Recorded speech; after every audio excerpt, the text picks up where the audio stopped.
Bonjour. On va passer à la dernière partie de ce cours, c'est la tension variable. Dans ce paragraphe, on va définir une tension variable et ainsi que quelques caractéristiques concernant donc cette tension, telles la période, la fréquence, la valeur efficace et la valeur maximale.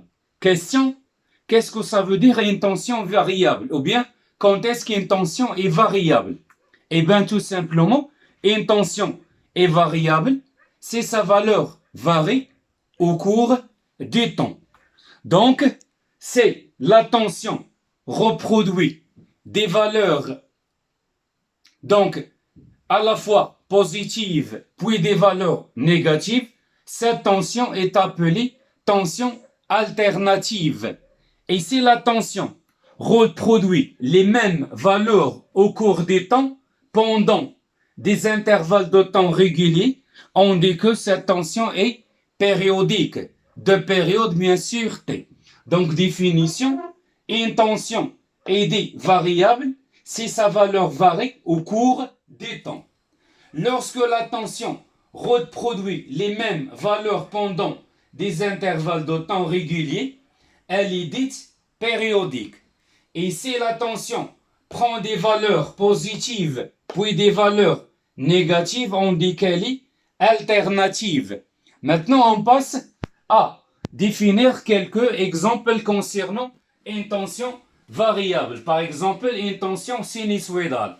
Une tension sinusoïdale, c'est une tension sous forme d'une fonction sinus qui varie en fonction des temps. Donc, dans ce cas, ça c'est la fonction sinus.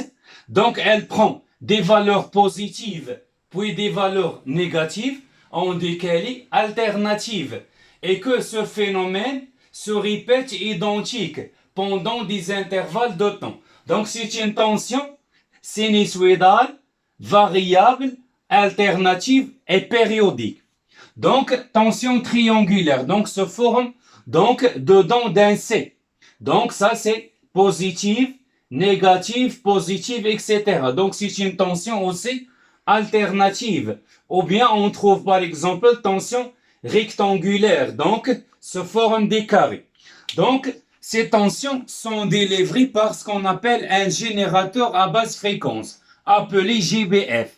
Donc, le GBF, donc c'est un appareil qui permet donc de délivrer des tensions variables dans le temps. Donc, il y a trois boutons. Soit, si je clique sur le bouton, donc, ça veut dire, c'est la tension sinusoïdale. Si je pousse sur ce bouton, ça veut dire la tension est donc triangulaire ou bien tension rectangulaire. Maintenant, après avoir défini les tensions variables dans le temps, donc on va déterminer quelques caractéristiques de ces tensions. Je prends le cas le plus simple concernant une tension sinusoïdale alternative périodique. Donc, quelles sont les caractéristiques? Parmi les caractéristiques, on trouve la valeur maximale, notée Emax. Donc, la valeur maximale, c'est la valeur maximale de la tension. C'est une grandeur positive. Donc, comment je dois déterminer Emax graphiquement? Donc, Emax, c'est la valeur maximale. Donc, si l'axe vertical est gradient, donc par exemple, ce carreau, c'est 1 volt, ici 2 volts, 3 volts, etc. Donc, la valeur maximale, c'est 2 volts. Mais si donc l'axe n'est pas gradient, donc pour calculer Emax, donc on utilise l'expression vue donc par la méthode de l'oscilloscope. Donc Emax égale K fois SV. Avec K, c'est le nombre de divisions. Donc il faut compter combien de divisions donc de l'axe horizontal jusqu'à la valeur maximale. Donc SV, c'est la sensibilité verticale. Donc c'est une donnée de l'exercice. Maintenant, on va définir la valeur efficace. Donc la valeur efficace, c'est la valeur mesurée par le voltmètre. Donc comment je dois chercher la valeur efficace? Donc c'est une condition. Si la tension est une tension sinusoïdale, dans ce cas, la valeur efficace c'est I max divisé par racine des deux. Donc cette relation valable seulement pour une tension sinusoïdale.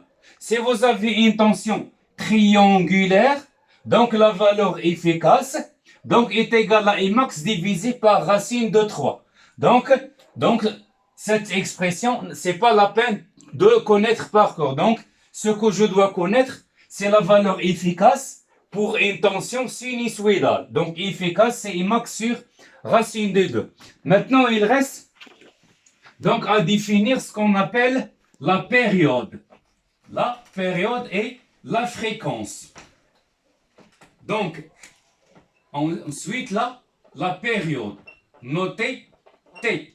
Donc, la période, c'est tout simplement la plus petite des pour laquelle donc la tension reproduit la même valeur. Par exemple, c'est de la valeur maximale à la valeur maximale.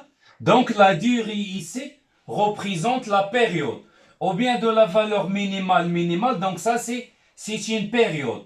Donc, comment je dois déterminer donc la période graphiquement? Donc, par définition T égale à K' fois SH. Donc, qu'est-ce qu'elle représente K'? Donc, K', c'est le nombre de divisions. Et SH, ou bien tout simplement, parfois on le symbolise par VB. C'est donc la sensibilité. Ça, c'est la sensibilité. La sensibilité horizontale. Donc elle s'exprime en secondes par division, ou bien appelée parfois vitesse de balayage. Vitesse de balayage. Donc, ça c'est la période. Donc, comment je détermine T graphiquement? Donc, si l'axe horizontal est un axe gradient, donc il s'est fait de projeter ici. Donc, cette durée représente la période.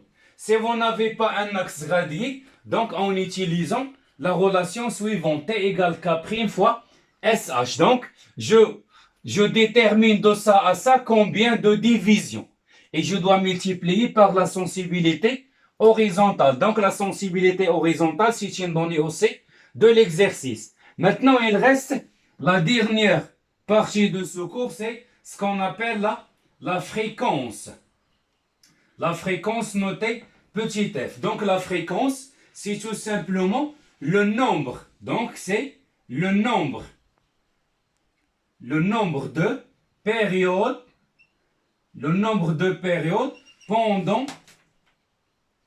pendant une seconde.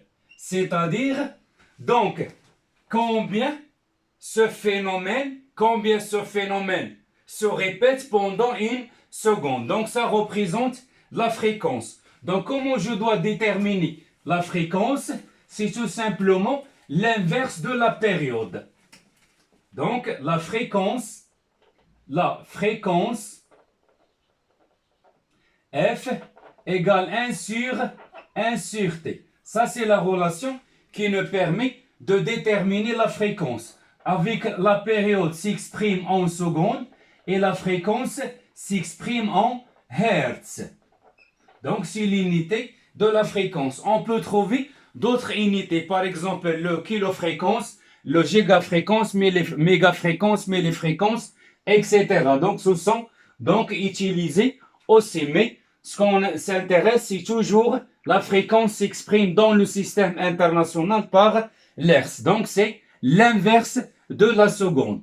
Donc, on a terminé cette leçon. Maintenant, on va passer à quelques applications.